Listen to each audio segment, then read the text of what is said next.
Put that coffee down. There's no pride in trading. Your confidence fading.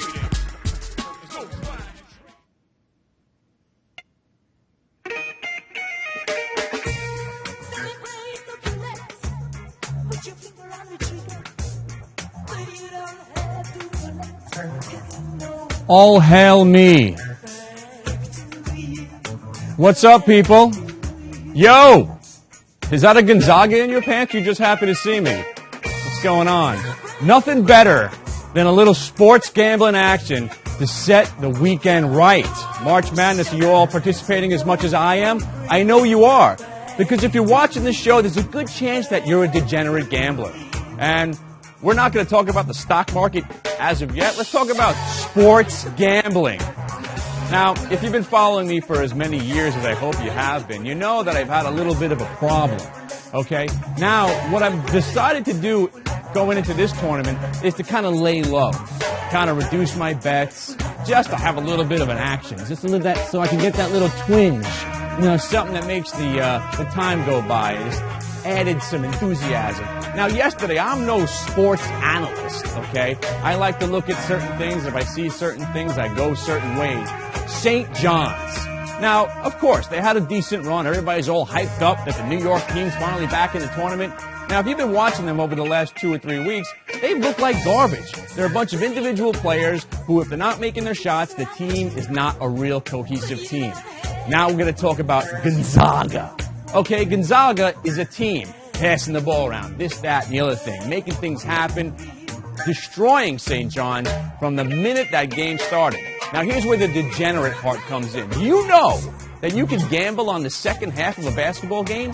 Which makes so much sense, because you get to watch the first half of the game and then make your judgment call going into the second half. Now, normally what I like to do is look at those favorites that are just, you know, not getting it all together, and they usually come out in the second half and play better and stomp on the lower-seeded teams. But if you look at that St. John's game, you could have saw it was clear as day that this team was not going to make things happen. You took your St. John's, you took your Gonzaga, plus the 3 in the second half, and you cashed out. So let's talk about the markets right now, because right now, we've been talking about it for, I don't know, a month now, how the fear had come back into the market. The fear that not only were you not missing the boat, okay, now, because that was the fear originally. You were missing the boat. This was the greatest bull market that you ever saw. You were a fool not to participate because the market only went up every single day. Because that's what was going on, okay? And then suddenly, changed on a dime. Now, you know how I feel about fundamental analysis, right? Worthless. Garbage. No one's investing in the stock market for any extended period of time where fundamental analysis makes sense anymore.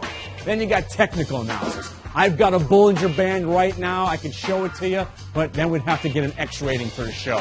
I can take a stochastic and shove a stochastic so far up where the sun doesn't shine, it doesn't make a difference. But what I want to do right now is take a look at the charts. Take a blast.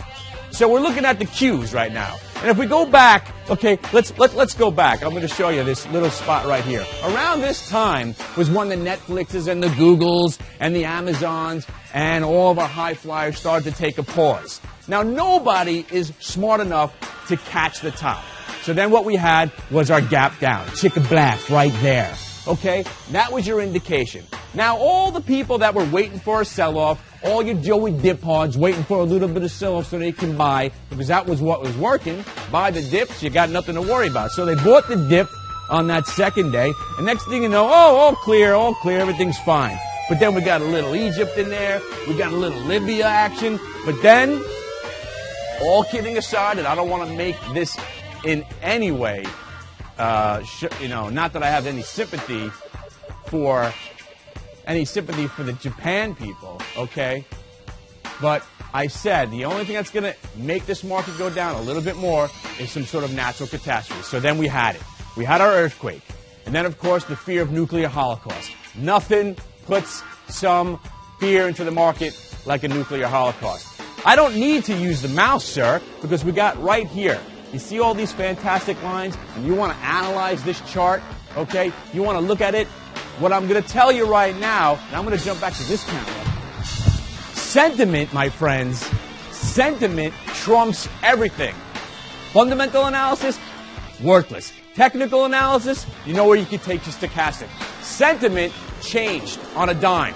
We got the Libya, kind of started adding that twinge. You got the Bahrainian. Don't forget about the Bahrainian. You got the Iranian, you got the Bahrainian, you got the Iraq, you got the Egypt. You got political strife. Now you got natural catastrophes. You got death tolls. And all we're going to see in the media over the next 3 weeks is Geiger counter reading how many people are dying, and there's nothing going to be positive coming out of the market. And the last thing you want to do is add money to the market in a time of political and financial uncertainty.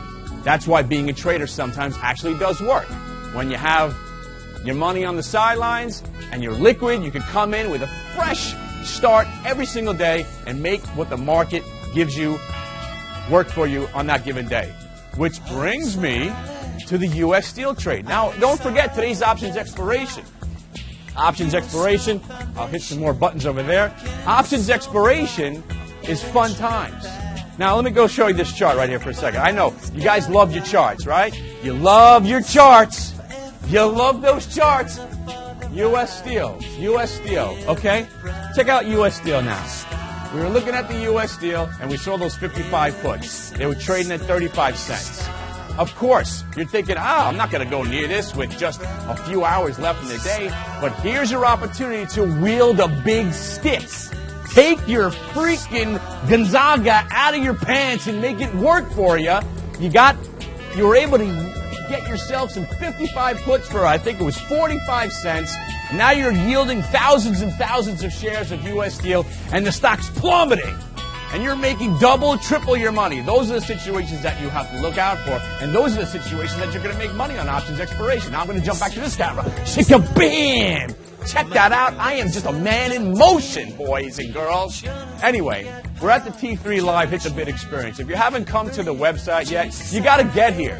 They're starting to let me do a little bit more things. You don't want to get too crazy. Oh, he's walking around the set. Oh, what's going on? Things are going crazy. What's happening? There's music playing. This guy's wearing sunglasses. How serious can we take this? Serious as a heart attack, kids. U.S. Steel puts today. You tripled your money. You don't need to know. You don't need to know anything else. Wait.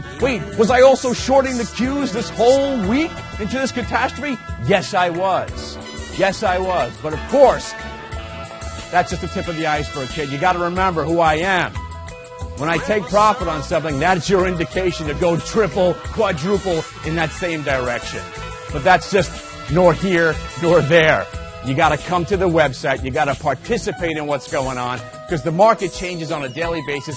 Every second, we're dealing with headline risk. You got to be nimble. You got to be part of the virtual trading floor. Hey, virtual trading floor. And if a virtual trading floor means to you smoking weed and pretending that you have a friend sitting next to you, that's where you can go. Virtual trading floor.